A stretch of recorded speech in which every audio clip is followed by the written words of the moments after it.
Welcome to this edition of Establish the Edge. I am your host, Mike Leone. Really excited for today's episode. Before we get into it, hit the like button if you're watching on YouTube. Subscribe. It really helps us out a bunch. And same thing if you're listening to the podcast on iTunes. And check out last week's episode I did with Rich Rebar of Sharp Football Analysis. Lord Reeves, you might know him by on Twitter. Really good episode. But today is going to be a great episode as well. Joining me is Chris Allen of he does some work for NBC Sports Edge, 4for4, Football Guys. So, dabbling at a few different sites, great stuff. And the guy that we always turn to for weather. So, Chris, welcome to the show. I appreciate you bringing me on, Mike. And like we were talking before the show, it really feels like this should be in reverse since you're the one that's the big winner this past weekend.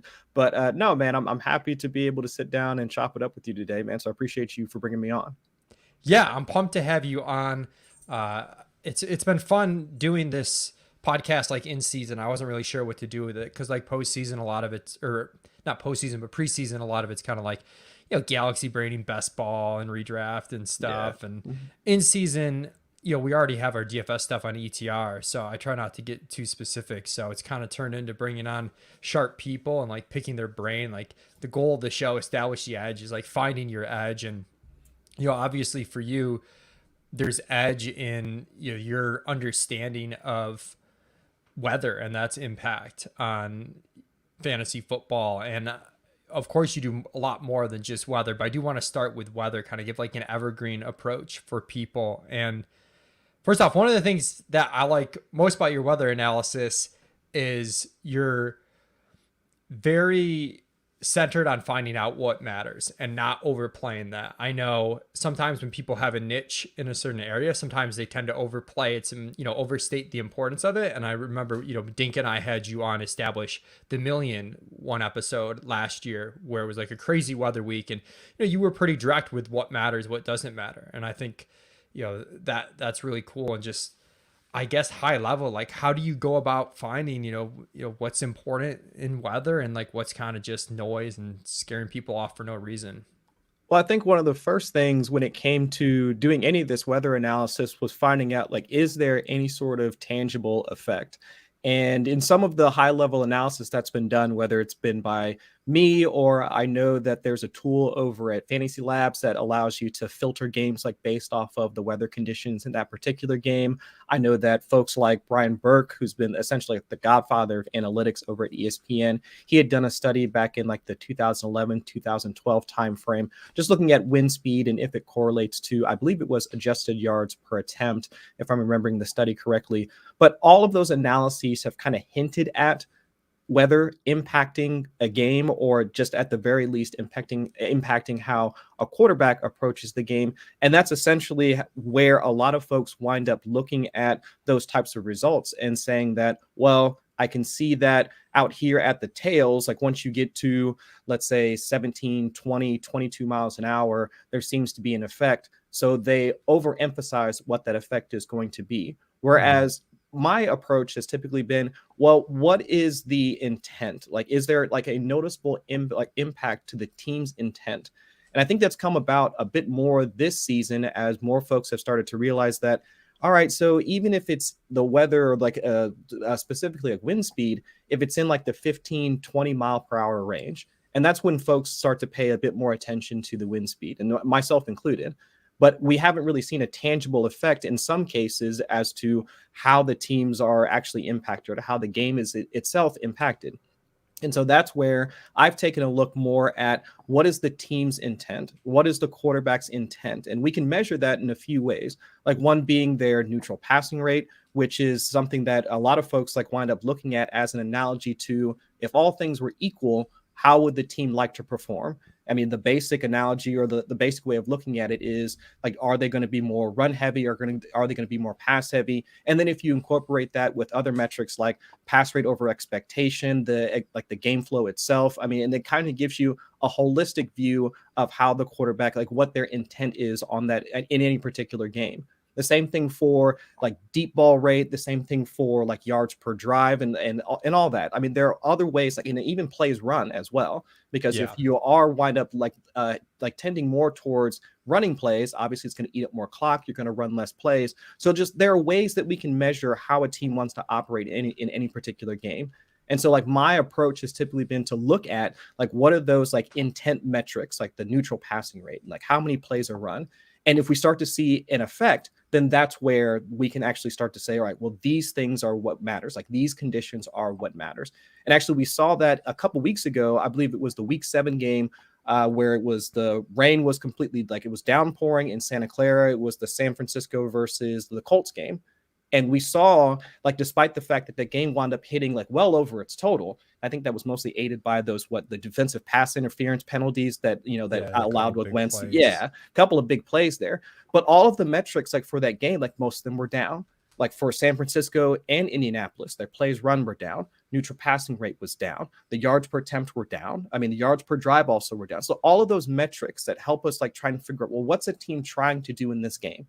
If we're seeing all those being down, that at least gives us some sort of idea of like the intent or if the weather is impacting that team's intent. And so if we have at least a gauge of that, that's where we can start to figure out, well, what matters moving forward. And then from there, we can start to figure out, we can start to project what those results are going to look like and how we can make the decisions around that as fantasy managers. Yeah, that makes a ton of sense. I feel like I have so many follow-up questions and I'm trying to figure out the order to ask them. But so Bears One Hicks says, Chris, what's your favorite weather question to answer? Will a light sprinkle change the outcome of the game, or will a 5 mile per hour kill my QB's upside? Which is very tongue in cheek because people do tend to panic on this stuff that really doesn't matter. But at the same time, I understand their panic in the sense that every now and then, Chris, you turn on a game and 5 minutes in, you're like, I'm screwed. Like this is dead, and that, and it's hard to tell. So I guess kind of two-part question is, how do we avoid those disaster games? Can we even avoid the disaster games? Because there's one aspect of it is understanding, okay, the wind's 40 miles per hour, like totally screws up the game. But like, what if the, forecasted wind was 15 to 20 and it came in high? So there's an element, if you get what you can see where I'm getting at, of we have to base it off the forecast, because just like fantasy, like we think a guy's going to score 10 points, but he might score 20. We think it's going to be this weather. It might be, 10 times worse, or it might be totally fine. So like, how do you, I guess, incorporate the forecast into it? Because if you're just looking in hindsight, it might be pretty clear, like, oh, these games, the PROE was down, the fantasy efficiency was down because the weather was really bad. But what did we think the weather was going to be like going into those games? Right. And I think that absolutely makes sense. And that's how I try and approach it with, like, you kind of hedge, right? Because if you think that there's, let's say the forecast is indicating, let's say 17 to 18 mile per hour winds. And I think this actually happened with one of the Cleveland games. I believe it was the Cleveland versus Arizona game, where the winds were projected at about like 17, 18 miles per hour. But then at the game start itself, they were around like 22, 23. And that's typically where, like, in the 20 to 25 mile per hour range, that's where I start to look at other possible options, like whether it be from a DFS perspective, where I might like swap off the quarterback and maybe make a few different plays, like at the wide receiver position, or even from a season long perspective, if there are guys that I might not particularly play from a wide receiver perspective, and I might look at guys that might have at least a higher ceiling, because that's where things start to get capped. So if you can, that's where if you actually have at least some sort of, I guess, threshold, and you can say, well, if the forecast is telling me 17, 18, 19 miles per hour, there's a chance things might come in a little bit higher. What are my other possible options? And that's where you start to think about, like, what are the range of possible outcomes there for those particular matchups? And if you have other options in that area that make sense, that's where you can start to make those decisions based off that. But if you have no other options, then of course you wouldn't make an irrational decision or a suboptimal decision based off of the possible options you might have in front of you. It's not like, especially in that game, when we have like Kyler Murray versus Baker Mayfield. If you're rostering Kyler Murray, who are your other possible options, either from a Right. season long perspective or from a DFS perspective? I guess from a DFS perspective, I can understand, like, because Kyler Murray, typically a more pricier option. So you might look at other possible options at the quarterback perspective, or at the quarterback position, whether it be Lamar Jackson, Josh Allen, whomever the case may be. But from season long, you're not moving off of Kyler Murray. Baker Yeah. Mayfield, absolutely. There might be some other options on the waiver wire. So I think that's where you already have to have a pool of possible options to switch off of, whether it be from DFS or season long. And then from there, looking at, like, well, even if, tell yourself a story of, even if the weather actually does come in worse than what the projections are showing at that particular time, could you actually make an optimal swap based off of that information? If so, sure, let's consider it. If not, then you should just continue to hold pat and then just assume that things are going to wind up working out, or the projections that you had beforehand will hold throughout the game. Yeah, and you mentioned that Cleveland Arizona game. There was a stretch of like 3 games in a row for Mm-hmm. Cleveland. I think one was against the Raiders, one against the Texans, and the pass rate over expectation was so low. Very negative pass rate over expectation. It was like 3 weeks in a row, with pretty wild wind speed there. And I know you mentioned like deciding to get off players like based on the weather and whatnot. I know me having a projections mindset, the way I'd like to do it in a theoretically, perfect world is adjust the projections, accordingly, and then like let those decide for me. It's not always easy, especially because, sometimes these situations we're dealing with probabilities, like, 70% chance this game's totally fine, but like a 5% chance this game starts and you're toast. And Mm-hmm. that's, different than just looking at a mean average projection. So it can be tough from that standpoint. And the threshold that you hit on, about 15 to 20 miles per hour, I think that's something I got to do a better job incorporating. Right now, we have like the shift in wind from a player's like baseline affecting their efficiency projection, and then also some team level stuff. So, a guy who plays majority of his games in a dome, then playing in 15-mile-per-hour winds, that wind shift's going to be like, his normal YPA is based off like an average wind of like 1 versus, Mm-hmm. so he's getting a 14-mile-per-hour wind shift. So we do stuff like that. I think I'd like to do something similar, but like kind of start the, like, treat like 0 to 10 almost the same, so. And that's why I'm curious. So we know 15 to 20 is like the real danger zone, but Mm-hmm. like if it's projected 8 miles per hour, do we care at all? I A don't. little bit. No. I don't. Actually, to be quite honest, even if it's in like the low teens, like 12, 13, 14 miles per hour, I don't care, like, at all. It's actually, once you get into the 15 mile per hour range, that's typically where I'll at least note that particular game, because I write the weather report over at 444 each week. And even if it's above 15, I'll write it up. Typically won't have any sort of concern for that particular game. And I'll even dive into just the even deeper specifics for that particular game, like in which direction the wind is flowing. If it happens to be going with the stadium or against the stadium based off of its azimuth, or even if the stadium height, like if you might be playing, let's say, in Arrowhead, which happens to have a pretty tall stadium, at least along the sides. If you're playing there, or playing even in Cleveland, like Cleveland's stadium, I believe 171 feet tall, if I'm remembering correctly. Like, that one's like fairly tall, so like that might at least provide some sort of natural barrier if you happen to be playing in 17, 18, 19 mile per hour winds. So it's just like little things like that could reduce the impact of, let's say, mild speeds, like around 15 miles per hour. But like you mentioned, once you get into 18, 19, 20 miles per hour, and then you're also thinking that, or at least you can tell yourself a story of the winds coming in higher than that. So then we're talking Right. about 23, 24, 25. Yes, then that's where we should start to get concerned. And that's when we can start to kind of, bring down a player's particular ceiling for that game. So wind is a little bit easier for me to build into our model because we kind of have the historical forecasts on that. The Mm-hmm. one that's tougher for me, because it's generally, at least in the data set I'm looking at, like precipitation is a little bit tougher because it can be listed as like it might rain during the game, and it's like there's so many degrees of what that means. So that's something that we kind of manually address. There was a game, which game? What, there was a Washington game, where it was so bad they just did running clock like a year or two ago. Week Uh, 7, 2019, Washington look at versus San Francisco. week Yeah. 7. This guy's got it down. No, I remember that one specifically. I reference that one quite a bit. That's actually one of my favorite games to go back and rewatch, just because I call it the Mud Bowl from 2019, just because what it was 10-7 or 9-7 or something like I think there was less than 20 points scored in that particular game, and with the field conditions,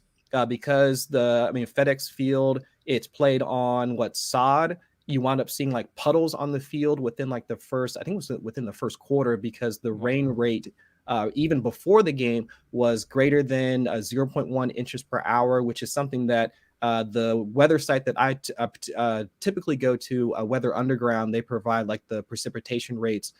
Even from a historical perspective, you can go back and look at like what what that area looked like.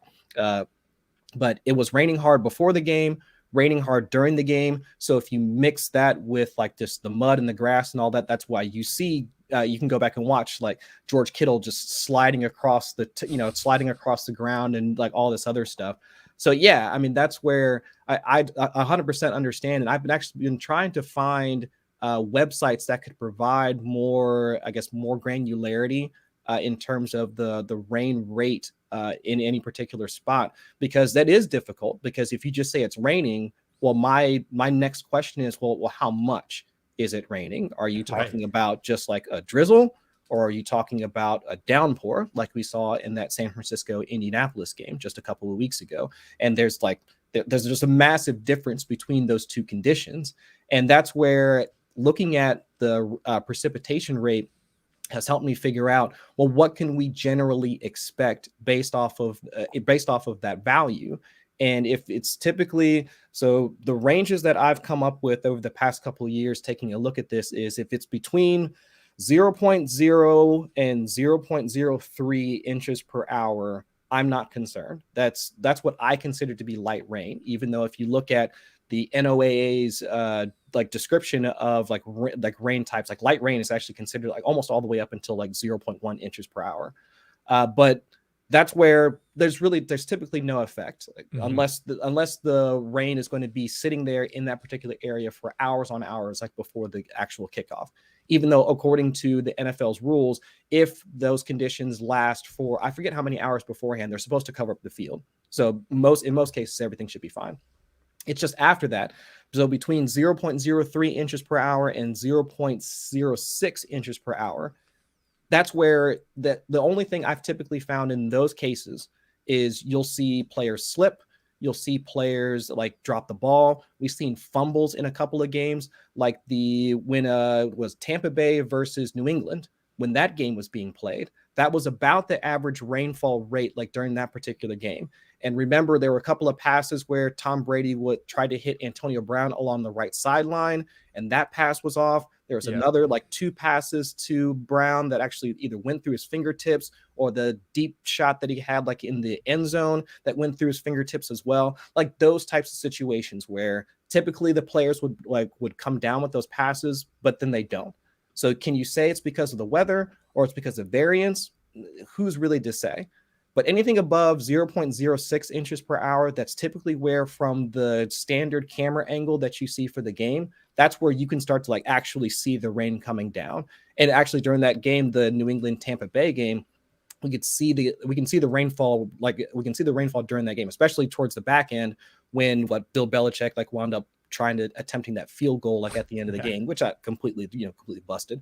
But it's just stuff like that where figuring out like what are the thresholds for concern and trying to figure out like attaching some sort of value to each of those. That's what's kind of helped me kind of bucket like these games and say, all right, well, if it's going to be just like an actual drizzle, so 0.0 to 0.03, I don't care. Anything more than that, all right, is it going to be just like a drop pass, maybe a tip pass for an interception, a fumble? Okay, maybe, watch out for these guys, but not a massive concern. Don't make any changes. Anything more than that, all right, let's look at some other players. Let's maybe not, and actually, which has kind of bit me in the butt, because before that San Francisco Indianapolis game, I was like, you can't play anybody. Like, don't play, Uh, if you Yeah. have other options, don't play Michael. Don't play Michael Pittman. He winds up having a good game. Don't play Carson Wentz. He scores like has like the 2 touchdowns or whatever. But yeah, it's just stuff It's like that where it's hard to at least tell yourself a story of those guys performing well in those conditions. But obviously, the NFL is chaotic, and that's the stuff that can possibly happen. Yeah, I mean, it's like anything. Like you don't want to play a guy, against an elite defense either. But Yeah, sometimes they're going to put up points, and yeah. the idea is to when we start hitting these higher thresholds. Like for me, like the biggest thing is really just avoiding those games that when you turn them on. That Washington San Francisco game being one of them. I don't even remember there being a ton of concern early on that game. Maybe I'm misremembering. Maybe we paid less attention to it. All the way back 2 years ago, but Mhm. I think I played someone in that game. Like, yeah, I'm Oh, trying. I know I did. I know I had George Kittle in like a bunch of lineups and all that, and I was like, "Oh, it's gonna be great." Wait, what's going on in that game? How Oh, did okay. we not get news about a running clock? Yeah, Like yeah. that's weird to like, but I digress. So for precipitation, what are the things, rain specifically, when we start hitting the point oh 0.06, I'm literally taking notes as you're telling me these things. When we start hitting that, what do we see? You mentioned guys slipping, dropping passes, but do we start seeing changes in play calling at the point oh 0.06 No, or higher? surprisingly, no. Like team intent, like hasn't typically changed because even Mm-hmm. if you go back to like the main example that I keep going back to from this season was that Tampa Bay versus New England game. Like throughout the game, we didn't see like a massive shift like in the intent like from those teams. Like Tom Brady was still slinging the ball despite the fact that again, like I mentioned, like Antonio Brown dropping it. Mac Jones was still out there like trying to like pass the ball against like Tampa Bay's defense. And so, like, from a game or even from an intent perspective, I haven't seen a ton of cases where teams have actually shifted their game plan. Even going back to last year, I believe it was Carolina versus I think it was the Falcons, if I'm remembering correctly. It was the game where Teddy Bridgewater got knocked out like at the beginning of the second half, and PJ Walker actually came in for a drive or two. And because the Carolina was trailing, this was also in a game like where the rainfall rate was at like 0.06 or above.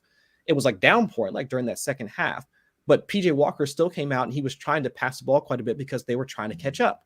So it's like game flow is really the overarching, piece to that puzzle in terms of how teams approach the game like in those types of conditions. It's not like wind where I've typically seen teams actually adjust their game plan, like based off of just extreme cases, like the couple of games in Cleveland from last year. But with rain, it's different. It's almost like Mm-hmm. if the team is behind, yeah, they're still going to pass. Like we just saw, like with Indianapolis and San Francisco a couple of weeks ago. I mean, it's really been game flow that has been really like what's forced teams like into more passing scripts or running scripts, or whatever the case may be.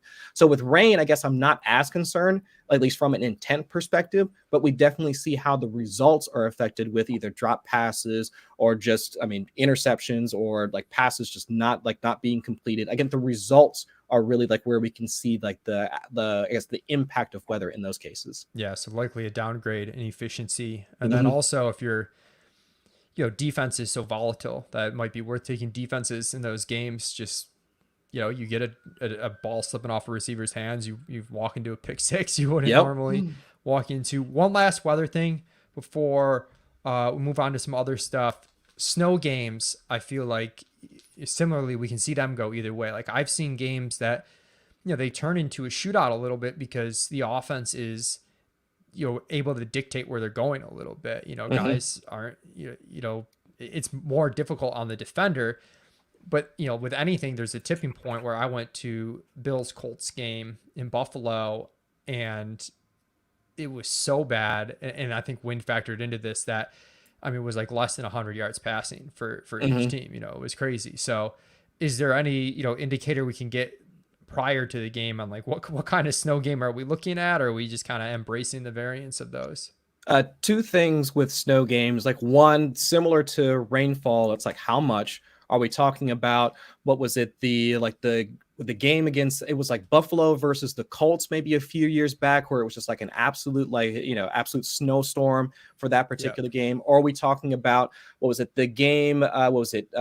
Packers versus Tennessee, I believe it was last year, like towards like I think it was towards the end of the regular season, where AJ Dillon wound up like hitting the century mark. Like in that particular game, everyone's like, full on GAM status like for AJ Dillon, and he's going to be like one of the best like running backs like for the Packers, like blah blah blah. So that's again like where how much snow is going to be like one of my first questions, and really like they don't have as easy of a, I guess, conversion, or at least they don't track it as close like in terms of granularity as they do with rain. Like they do have a snowfall rate, but it doesn't actually translate as well to rainfall like we were talking about with like 0.03 like inches per hour, so on and so forth. So it's a little bit difficult, but again, similar with rain, if we're talking about extreme conditions, like where you can actually from the standard camera view angle, you can see like the snowflakes like coming down, massive accumulation like on the field. Okay, fine. Like that's where we need to start talking about either taking away the or the ticking down like a team's like pass rate, and then also looking at, well, we're going to have to lower the ceilings for the receivers, like so on and so forth, maybe upping the like rush rate over expectation for a particular team, so on and so forth. The other part is also the stadium in and of itself. There are a number of stadiums that actually have like heated coils under them. Green Bay is one. Kansas City is another one that actually has like the coils underneath that help with like melting the snow. I believe it's Baltimore, so M&T Field, that the crew actually can heat the field like to, I think it's like 50 degrees or something like that to help with snow. So like there are a number of fields that are actually like built to support or at least be played in those conditions. So if you are playing in one of those stadiums, it's less likely to be a factor, or at least enough so that at worst you're talking about players maybe losing their footing, players maybe like slipping, and essentially going back to the conditions that we talked about if you're looking at a 0.03 to 0.06 like rainfall rate. So that's about like the analogy for those. So again, it goes back to like if you're talking about extreme conditions, okay, fine. But if they're like, if anything less than that, it's more of a, let's just go ahead and look at what our other options are. If you have other possible options, either from a DFS or season long perspective, okay, tell yourself a story of, do they have the same or similar median projection and maybe swap to them? But otherwise you should just go ahead and use them just based off of the projected opportunity that they would have for that game. Yeah, makes a ton of sense. All right, Chris, I know you get peppered as being the weather guy, but Mm-hmm. definitely more than just the weather guy. I've seen some of your breakdowns, and you've got one of your breakdowns, pinned as your tweet about the Bengals, and you're a Bengals fan. I'm a Bengals fan in a fantasy sports Bengals fan, and they gave us a little scare to start the year, with the idea with the Bengals coming into this year was that just really talented trio of pass catchers, team that's going to have hopefully, run at a fast pace, high pass rate over expectation. And we're just going to see, the Dallas North is what I think Anthony Amico and some others called Oh them yeah. heading into Uh-huh. the year. Coming out of the gate, it was a little concerning because they were the exact opposite of aggressive. The tempo was down, the pass rate over expectation was really low. It was pretty negative, and it was tough to tell if this is, hey, they're bringing Burrow along a little slowly following the knee injury from last year, or is it, maybe they've just changed the offense, because they also did some more things with Burrow under center and, less five wide and more play action. And from one angle, it was hard to argue with some of that stuff because the efficiency out of the gate was really strong. They Mm-hmm. clearly were helping Burrow. But at the same time, when you're looking at it from like fantasy upside and even an overall team upside, you do want to be, pushing the pass rate a little bit more. Thankfully, we have seen that the last few weeks. So it's getting pretty exciting for the Bengals. It is, but at least for me, like watching it, like them drop like two straight games, like one to the Jets, and actually, to be Oh, the quite honest, Jets won. yeah, Tough.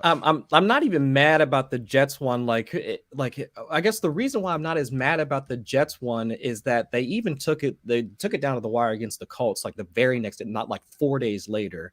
So it's like I kind of get it, but at the same time, it's more of the defense really not having like more like no options like to what Mike White's, he had like what a 4.2 ADOT like in that game if I'm remembering correctly, and just continuing to have him like just tear up like their zone defense. It just made no sense. So, but either way, I think that the biggest problem I've had with the Bengals offense is that they have no second punch. Like they have a massive haymaker in this Chase to Burrow connection, but really Yeah. other than that, they haven't really had like they don't have a jab. Like they don't have any sort of way to like just get them like down the field at a consistent basis enough for them to generate production to keep them out of the holes that they find themselves in if they wind up getting, if they wind up having that deep connection taken away, like what the Jets did and what we just saw Cleveland do against them, like with their coverage.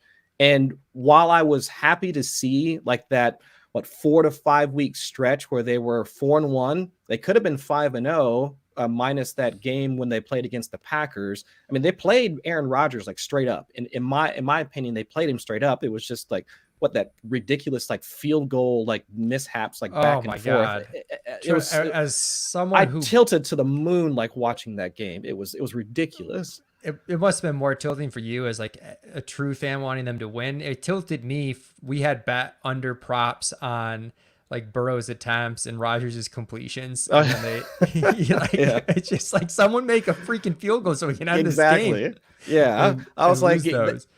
yeah, and like that, my problem throughout that whole stretch is that like while Burrow was on the rise, I think it was from like weeks 3 through 7, like before the wheels started to come off in week 8, and then obviously like last week, I think Burrow was like sandwiched in between. Like from a fantasy perspective, he was right behind like Tom Brady, Matt Stafford, and Lamar Jackson in terms of total fantasy points, and then also he was ahead of like Patrick Mahomes, Aaron Rodgers, and Justin Herbert. Like that's not a name that you would typically associate with like those six passers.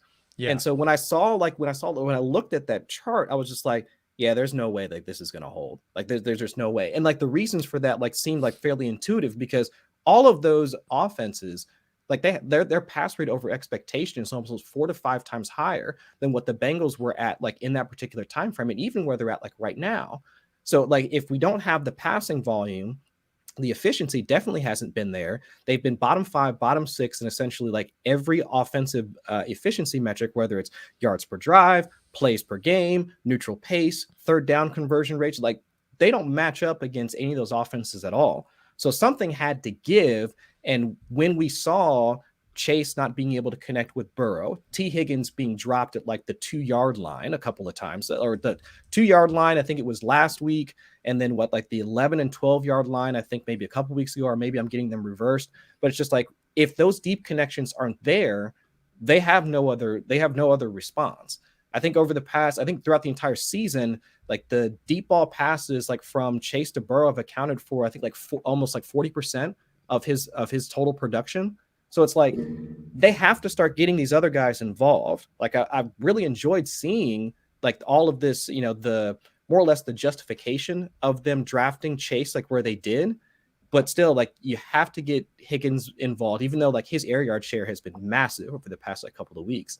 But like Boyd's been left out in the cold. Uzoma has like gone back to basically being just a regular tight end. It's just like this team needs essentially have a come to Jesus meeting in terms of what they need to do from an offensive philosophy stance, almost the same way that Kansas City needs to like revamp their offense, but for completely different reasons. But it's like yeah. they need to change up like how they're doing things, or else like this is going to be a team that's pretty much stuck in the middle. And I don't see how they wind up like pulling themselves out of this rut, like where just 2 weeks ago they were top of the AFC North, and just like I don't know what they're supposed to do. It's a brutal AFC North right now. Yeah, I think they're at 5. The worst record in the AFC North is Cincy at 5-4. I think they're tied with Pittsburgh at 5-4. yeah, But your point about like leaving Boyd out in the cold, that kind of feels like that could be the jab for them, where Chase is gonna make your big plays. The Higgins air yard share has been great. I assume that's gonna start connecting at a higher rate moving forward. But as the overall efficiency was just bound to regress because it was so insane, up the pass volume and use Boyd to move the chains a little bit more, like he's super yeah. talented slot wide receiver. So I thought he was one of the best values. I was drafting all the Bengals honestly coming into the year, but I thought Boyd as the third guy was a phenomenal value. And I thought I was worried about him out of the gate because I think he's more tied to the team actually throwing at a high rate, whereas the other two can kind of get there on efficiency and just being talented and being the 1 and 2 options. But yeah, I expected the target share for Boyd to be a little bit more consistent as the slot guy there. Yeah, that's my hope. Maybe that's what they try and take a look at over their bye week and say, all right, well, we need to be able to generate some more drives. Like we need to be able to put together, like string together, like just more total offense, so that we're not really relying on the defense in order to like get us the ball back, so that we can at least try and take one of those like deep strikes and maybe score a touchdown. I think it was Joe Goodberry who used to cover the team like for I don't even remember like however many years, but he had noted that almost the number of offensive snaps to defensive snaps, it was almost like 2-1, like in favor of the defense over the past couple of weeks, which makes no sense. We have no playmakers on defense. So what are we doing here? So I 100% agree with you. Like there needs to be a larger emphasis on using some of those guys that run some of those shorter A-dot routes. And like T. Higgins can do that. Jamar Chase can obviously do that. So it's like maybe we just start to focus on the intermediate areas of the field, start moving the ball down the field, eat up some more clock, in which might hurt the overall like production and maybe the overall fantasy production for some of the guys that we're rostering.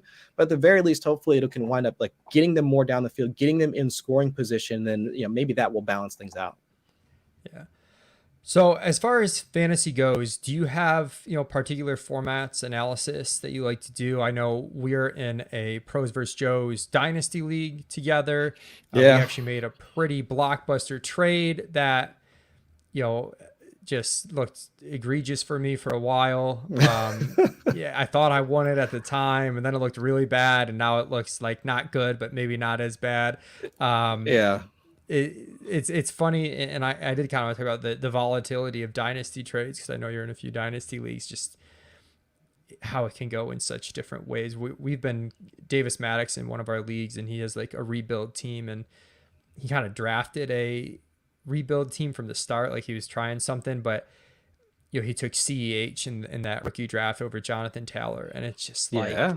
it's just crazy how these coin flips can like Mm-hmm. totally change the dynamic. I believe our trade, I was going for a win now trade, and I had Barkley who was hurt, and I traded Barkley, Lamb, and Diggs to you for, at the time, I thought was CH was really good present and future value. Mm-hmm. Mark Andrews, who's bounced back now, but Yeah. had a tough finish this season. I forgot and I think it was Michael Michael Thomas. Thomas. Yeah, Oh it was Michael God. Thomas. So Yeah. I was like, all right, it's a pretty good win now trade. I don't give up that much future value. And then like, and how quickly it changed too was like 6 weeks later, it was like Stephon Diggs, CeeDee Lamb, top 5 dynasty wide Yeah. receiver. Yeah. But then now with the running backs, like we both lost apparently, because like Yeah. we can't use like Saquon Barkley at this point because he's been hurt like for pretty much the majority of this season. And so it's just like, yeah, that's, and you hit the nail on the head. Like a trade, like once it's done, that's like, and we judge it then, sure, like we can kind of pick apart and say like, okay, well, this is the more value piece or whatever. But just like you mentioned, like 6 weeks later, it was just like, oh well, crap, I would have never done that. Like that was awful. And then now we're looking at it, like I think Adam and I were just talking about it maybe just a couple months ago, and it's like, did we really make out? Like I think now, if anything, like I thought it was a good trade, like both ways the moment we did it. So it's just like, Ends up being a lose-lose. yeah, What happened to these players? What's going on? Diggs yeah, isn't performing.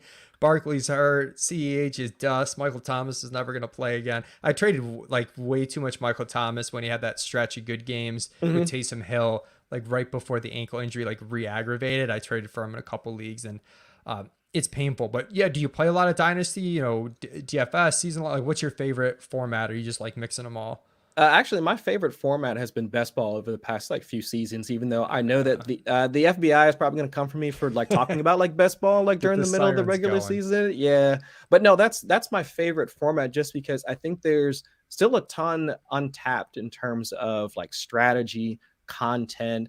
I've had a couple of conversations with like Nick Rudman like over at Underdog, and just about like the tournament strategies and all that, and even like us over at 444, like we've had like multiple conversations about should we like how do you approach a draft, like even like trying to nail it, like getting down to like particular draft slots and all that. And with the I guess ascension of these tournaments, that has completely changed a lot of folks' approach to like, well, instead of just like hopping in a random 12-person draft, how does your strategy change like once you get into some of these like larger tournaments? So it really brings the let's say the DFS like strategy aspect to a format that's like relatively new to the fantasy space, like for most folks. And I think that's where it's been like really exciting seeing how just the, I guess, that aspect or that particular format has caught on. And I'm hoping to see like more of that, like, you know, in the future. But yeah, that's really been like my particular, like my favorite style of fantasy, just because I mean, it really is like your, I guess, your strategy, like, and also you planting flags on particular players. Because I mean, regardless of your draft slot, if you're high on a player, let's say, you know, some folks were completely out on guys like Carson Wentz, like coming into the season. That probably looks like a good call from you at this point, or right now, like, you know, 9-10 weeks into the season. Or if you were a huge proponent of the robust RB strategy, or even the zero RB strategy, I mean, we've still seen like folks going back and forth over both those Every week. strategies, like every week. And like, you know, we were only like halfway through the regular season.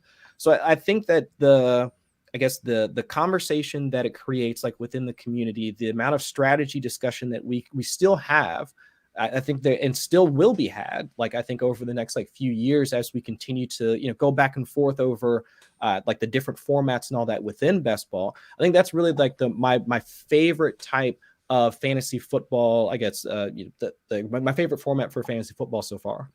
Yeah, I mean, I love galaxy braining best ball. We'll have to do a podcast next summer looking into stuff. Oh yeah. Yeah, I've been playing. I really like playing FFPC. They had a tournament.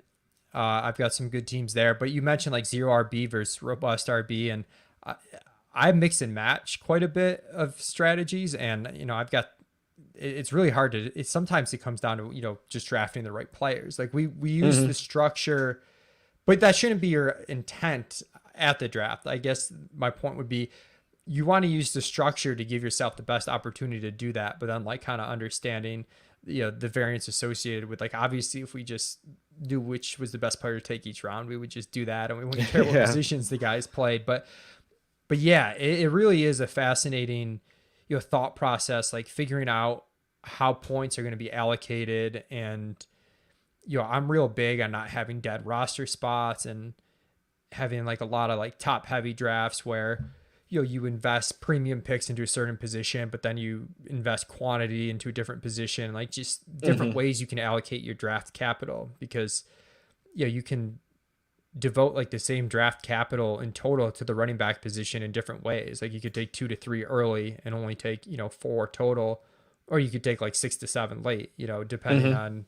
how you start. So yeah, I'm a huge fan of best ball. Anyone who's listening to me, I also like dynasty best ball quite a bit. That Yeah. strategy is fun because the depth of your roster starts to matter a lot more. The draft picks, like even later on, matter a lot more because you kind of need like a full team of contributors to really take advantage of that format. If it's full best ball, like no waivers Yeah. in Yeah. 100% season. agree. So I'm really into that format as well. Mm-hmm. Chris, I know you had some questions for me as far as DFS tournaments go. Why don't you and also marathon training, Oh yeah. very different subjects. Yes, yeah, but no, let's talk about, I mean, the big thing that just happened for you, man. I mean, you know, taking down the Thunderdome, you win 50K. I haven't heard, or has the tournament recap like dropped for this week? We did do I the haven't. tournament recap. There's a small portion on the Thunderdome a little bit later on. Okay, It's hard because it's such a unique contest with the size of it because that that's like like, small field, right? yeah, that's like, you know, 30 to 50 people depending on the week. So it's a very small field. Okay. So I think my general question though, like when building like GPP teams, and I know that you and Drew like do it like a really thorough job on a weekly basis, kind of like walking through just like, even if it's from a macro perspective or even from a micro perspective, like getting down to the particular plays. I've listened to the recaps, and unfortunately for me, I like my teams wind up being like so far off like from where you guys typically wind up on a week-to-week basis. But can you walk through, I guess, for that particular week, like why was like Justin Herbert like your guy, or like why did you wind up on that particular team?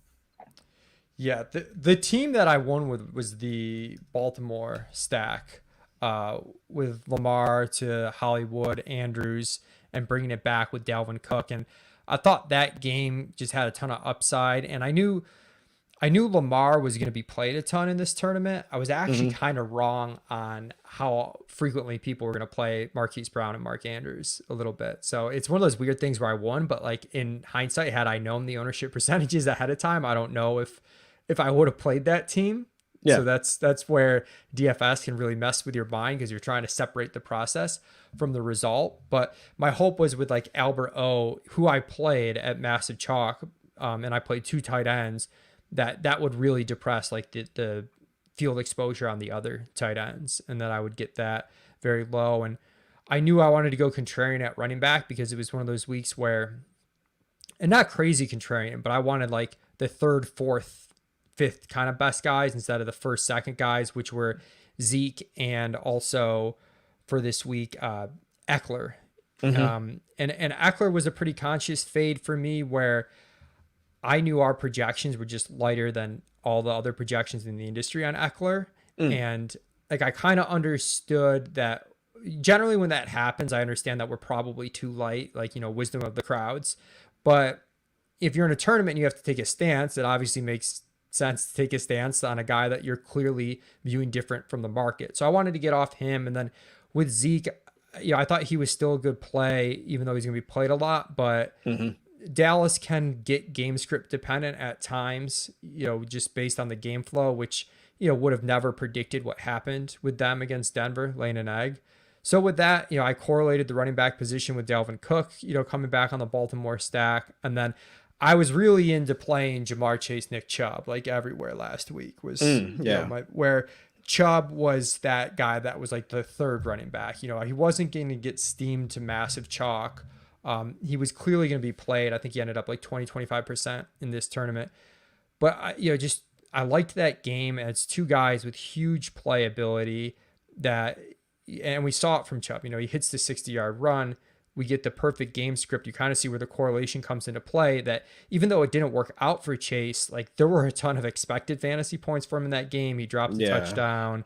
Yeah. He had a 30-yard catch called back on a holding penalty. He had another long pass down the sideline, like just out of reach. And you do see where the correlation, especially these weeks where the chalk ends up failing, it's the correlation and then having a few guys hit their upside, and you can win without everything going right in your lineup. And this was the first week all year where we really had like the massive chalk failure, and you could see that happen. And the other stack that did really well that I didn't play was the Chargers Eagles game, where if you like Devonta Smith, everyone's been playing him. They finally got Hmm. off him. If you played him, he was like 3%. Goddard was Yeah. played a bit. Yeah. Like he was really good leverage. Like and that stack from like Herbert to Keenan Allen bringing back with Devonta Smith was pretty profitable. So a little all over the map, but like that team, the way it came down to was I had a really high ceiling stack. I thought Lamar was just way underpriced. I Hmm. didn't think his pass catchers would be played as much as they were, but they've been passing more. I was fine double stacking him, getting Dalvin Cook as a somewhat contrarian running back correlated there. And then, I ate the Albert Ochoa because he was such a cheap tight end and it made the lineup work. And I thought in a vacuum he was a bad play, but I was okay doing it, understanding that, I'm fading Ezekiel Elliott. I'm fading Austin Eckler. I'm playing Jamar Chase over T. Higgins. I was actually the only person with Jamar Chase in this contest. So, Hmm. when you make those decisions, it's okay to eat chalk in like one or two spots. No, I think that makes sense. And I guess my only other question is like for those, let's say the one-offs or even like the guys that pretty much nobody's going to be playing. Like for example, I'm not saying that you played him this past week, but guys like James Conner or even guys like Zach Moss, who like we kind of expected to like possibly hit, but just those like cheaper running backs that have at least a path to upside.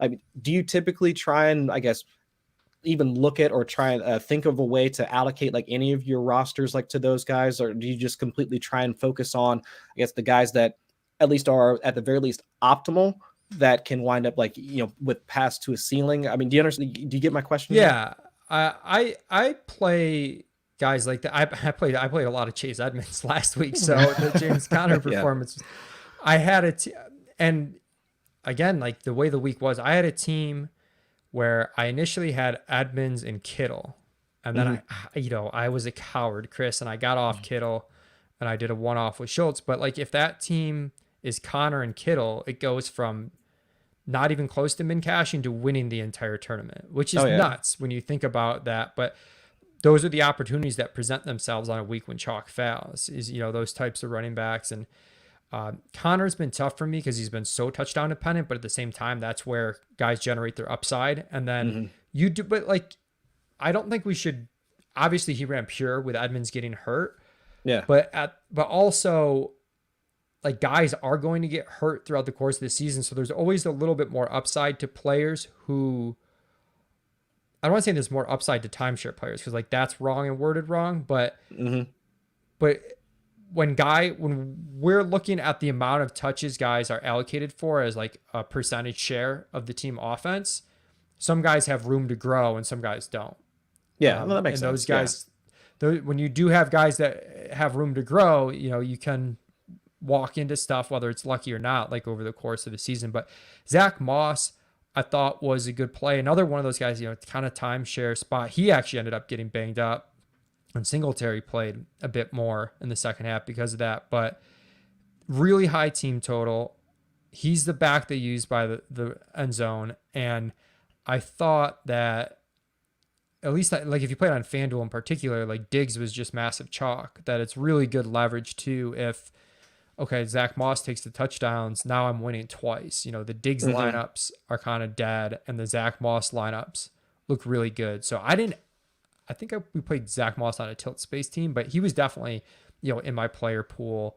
And like I said, I played Edmonds. I hadn't really considered Connor because I'm like Hmm. always like, well, give me the pass catching upside with Edmonds. But man, Connor looked, aside from scoring the short touchdowns, the screen pass he took to the house, he looked pretty It looked spry on that play. exactly. Yeah. Like I wasn't on James Conner, but like AJ Dillon was the guy that I was thinking like at least like in that range and like from a price perspective and also from an opportunity perspective, kind of like what you were talking about. Like he was one of the guys that I had like penciled in as if I want to try and save on salary and if I can possibly talk myself into a guy that could run pure almost like James Conner did, like Dylan like kind of fit that role for me where if Mm-hmm. Jordan Love were to have shown like anything else than what he did on Sunday, like there was a path to like Jordan or not Jordan, Dylan being at least involved in some goal line packages. We've seen Green Bay like use both of them on the field at the same time, like in the red zone. So it's like he was the guy that kind of fit like from my mindset. Like okay, I could see him like winding up at the very least like a touchdown, not like Connor, but at the very least like in that same mold. But I just don't know if like backs like that are sitting there in the let's say mid to 5Ks like on DK are always going to be those guys that are at least optimal plays or even guys that we should consider like if we're doing just small field or three max like type of lineups. I'm just not sure. Yeah, that range is tricky.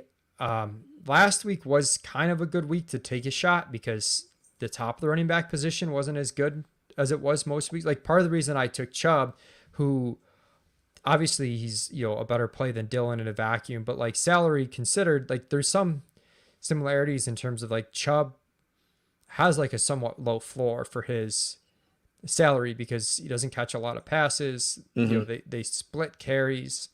Um, but you're hoping to get there on efficiency like you are kind of with an AJ Dillon. And I think like those types of backs made a little bit more sense last week with the position being weaker, where I'm like, if I get the big Chubb game, I'm going to pull away from the field. I Yeah. get that long touchdown run. Whereas there might be other weeks where if Chubb scores 36, he's going to pull away. But there might be other weeks where he scores 28, and and the guys that have a little bit more consistent volume, a little bit more consistent pass catching role on DraftKings with a full point per reception, that like it's a little bit tougher for them to pull away from the field. So it depends what's available, like the actual RB landscape of each week, I Mm-hmm. think. And with guys like Dylan, Moss, Connor, I think you want to take them when you feel like they can get there in their current role, and then you're sort of like free rolling a little bit. Like, what if the roll increases? And you don't want to like bank on that as the thesis of your play, but yeah, Mm-hmm. you'll free roll it in spots where you're like, okay, Dylan, I think is going to get 13 carries if he runs hot on the efficiency. That's going to get it done this week, and then hope to get a little bit more. Yeah, yeah. No, I think that 100% makes sense. So, I mean, go back to the drawing board. We'll see how things look for week 10, and hopefully I can wind up. I don't know if I'll ever see 50K, Hey, in you my never know, DraftKings man. You wallet, but never know. we'll get there at some point for sure. But I mean, last question that I did have for you, this marathon training that I know. So like Daigle was here at my house, what in like the July-ish like time frame, and I remember he was talking about like he fared like he regularly like gets out to try and work out and jog, and even when I went to go stay with him and Silva a few weeks ago, I know that's still like a part of his like just like regular routine. So for you, I know that what you had done a race with like JJ Zachariason, what was that like last year beforehand or That something was like? the year before. That was like Yeah, November 2019. Yeah, November yeah. 2019 because it was a few months before everything. Yeah. So I mean, you've been like at this for quite a bit. So I mean, talk to me about like how do you typically, I guess, train for these types of events? Are you, I mean, just consistently running every day? I mean, is it more of, and also like, has your diet like completely changed in order to make sure that your body is capable of like, the keep your stamina up and all that? Like, just, I mean, talk to me about like what I should be doing in order to get ready for one of these. Yeah, so I ran in high school and was pretty good in high school.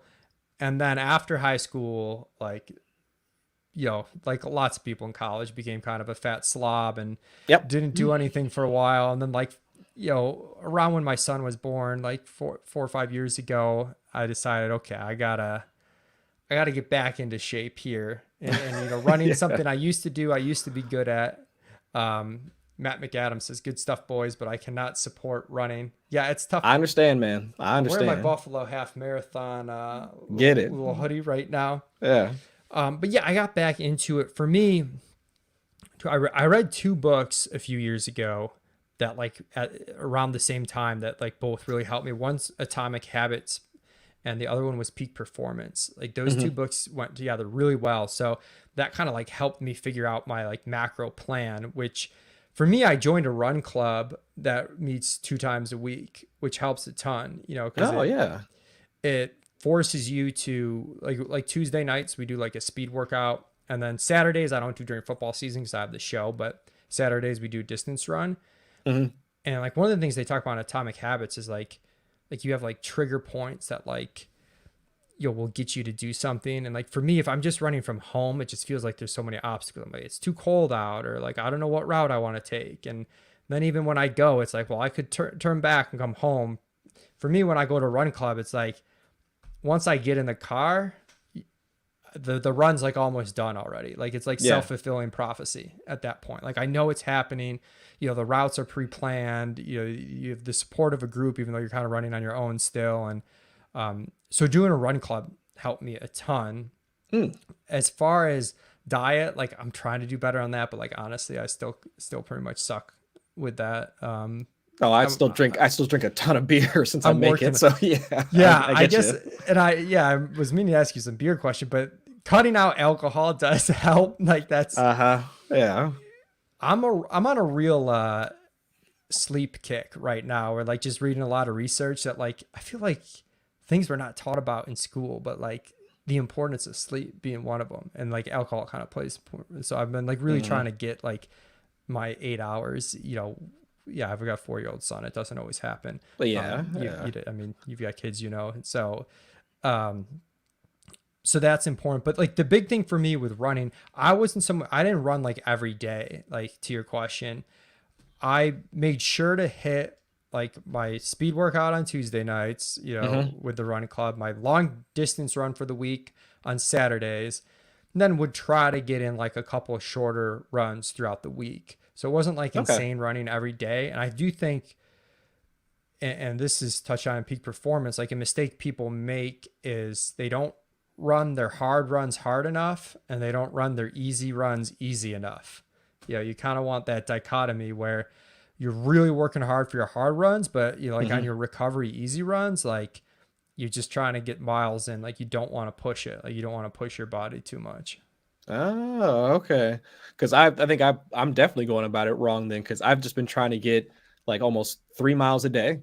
Like if I can go ahead and just hop on the treadmill, or there's a local like bike track for me to run on. But if I can Mhm. get in like 2 to 3 miles, like 4 days a week, great. But maybe I should like try and like switch it up and see if Well, I can do like more bite-sized like runs, so I'm not like, hurting my joints like over the yeah. time frame. And I mean, like that's really good for building a base and like base fitness. Like that's super good. But like you had mentioned, in our DMs, you wanted to hit a certain time in a 5K. Like, Hmm. once you start doing that, you probably want to have, a day or two a week where you do like a pretty hard, go to the track, run, run 3 or 4 800s at like, as hard as you can, kind of. And then, but then maybe have a day where you do your 3 mile like super light, like you get your 3 miles in, but you're not stressing. You probably don't want to be, you'll probably plateau a bit if you're just going to do 3 miles at the same pace every single Hmm. day. Okay. I'll have to. So what was the name of that book again? Atomic Habits. Peak performance and atomic habits. All Definitely right. recommend those. Those are high up on my book list. So I'll definitely have to check those out. So yeah, man, hopefully, I mean, Daigle travels like all over the place. Oh I don't my know god, if he's a madman. He's a nomad. I never know where he is. oh yeah, I know. Like unless it's during the regular season, like you never know where to find him at. But hopefully at some point, man, I can make it out to the Buffalo area, maybe run a race with y'all at some point. Yeah, he's gonna do the marathon. I'm doing the half marathon next summer. He's gonna do it, but Sam Hoppin's trying to get us to do the Chicago Yeah, the one in marathon next Chicago. October. So I'm thinking Uh, about it. I've never done a full. I've done a few halves, and I would like to do a full at some point. That timing might work out. So I mean, the most I've done is a 10K. So this is definitely going to be outside of my past limits. But yeah, I think I definitely want to try and get one in like before I turn 40. let's do it, man. Yeah, I'm Bef- in. Before we get out of here, you did mention, your affinity for beer. You're a home brewer. I'm Hmm. like a beer noob. So I went through a phase like end of college where like everyone was drinking IPAs, and I feel like I Yeah. only drank IPAs for like 5 years, and then I got sick of them, and I've been on a sour kick lately. I don't know if that's, how sour beers are thought of in the beer community, but um, Mhm. what kind of stuff are you, brewing at home? Like, what's that process like? So typically, I was like you, man, because in college it was either. I mean, I went to University of Cincinnati, so basically we had like Natty Light or like Milwaukee's Best or something like that. 10 bones for 30 stones, Yes, Keystone Light. No. sir. Yeah, that Keystone Light, or like we were drinking King Cobra. I mean, that's what we had like back then. But yeah, once I got introduced to craft brew, I think the very first like IPA or even just like pale ale that I had was one from Sierra Nevada, and like I absolutely loved it. And that's typically what I was brewing for like the first, let's say like 3 or 4 years, was just like IPAs, pale ales, because I wanted to get into that particular, I guess that scene, right? That Hmm. craft beer culture. You brew stuff with all these like these hops like Cascade and like all the rest of that stuff. And right now, maybe it's because I'm getting older or whatever, I just brew what I like. I mean, I do like hazy IPAs are typically my thing, just because I like the fruity hops, the fruity aroma, and all that. But I literally have a like, obviously y'all can't see it, but I've got my kegerator is like 10 feet that way, and like my fermentation chamber is like 10 feet that way, and in it is a pumpkin ale that I've made. This is actually the second batch of the pumpkin ale, because I brought like almost like a gallon and a half of it over to Silva's when I went to Chicago, and I passed out Was to a that few folks. enough for Silva? Uh, it was enough. I mean, but like it left like almost none for me at home. So like I had to brew like a whole other batch. But yeah, it's just like I think now it's more of just like what I prefer, like what I like to drink. And so like I'll have a chocolate stout or a coffee stout like in the kegerator. I might have maybe just two full kegs of two different like hazy IPAs. But no, it's just, I guess once you find out what your particular palate, like what you favor, like from that standpoint, and also after like I've been doing it for like 11 like 12 years now, so you can really like start to figure out like what types of, I mean, you can just create a recipe like on the fly, or look up clone Nice. recipes and like alter them just slightly in order to get it to where you like it. So if you don't want it too hoppy, just cut out an ounce or two of hops like here and there, or maybe just change the particular like hops that are in it to something that you might like. So just like little things you can do here and there, like once you get the experience. But For me personally, I'm not above like any like store bought beer or anything like that. Like hell, if you come over to my house like on a particular Friday, you might see me out front, making some hamburgers or like smoking some meat and drinking a Colt 45. I mean, it's just I'm not above any of that stuff. It's just really like when I brew beer, it's like it's what I like, and I think Yeah. that's when you create something, that's what you want to do, right? Like you would want to make something that you're going to enjoy, and especially when most batches are 5 gallons. I mean, and I'm the only one in my house that drinks beer. I'm gonna like it. I Yeah, pretty much have to like you it. better like it. Yeah, I was gonna exactly. ask So you too, like, and you kind of hit on it, but like how much experimentation goes into that, like how long does it take to brew, a batch of beer? a typical session now, I've got it down to about like 5 6 hours like there, and that's like completely done, like Okay. collecting my water, and then after like everything's done and before I pitch my yeast, like get everything cleaned up, about like 5 6 hours like thereabouts, because I have an electric brewing system that takes care of like most of the work. So like all of like my mash is temperature controlled like the way I like it. I have a recirc pump so that even while it's even during the mash, I can wind up like not all the sugars and stuff are like sitting down at the bottom. I can recircuit to the top, make sure I'm getting all of my my sugars and stuff out of there. So it becomes much easier once you do that. Now, when I had nothing but like buckets and like a turkey burner and a massive pot and all that, it was like an all day event. Like we would Hmm. literally like the guy that taught me how to do it, Joey Brumley, who runs HBYOB. Like check it out. Like he has his own like brew store now. But like we would literally get our families together on a Sunday from like 11 in the morning until like 7 8 o'clock at night.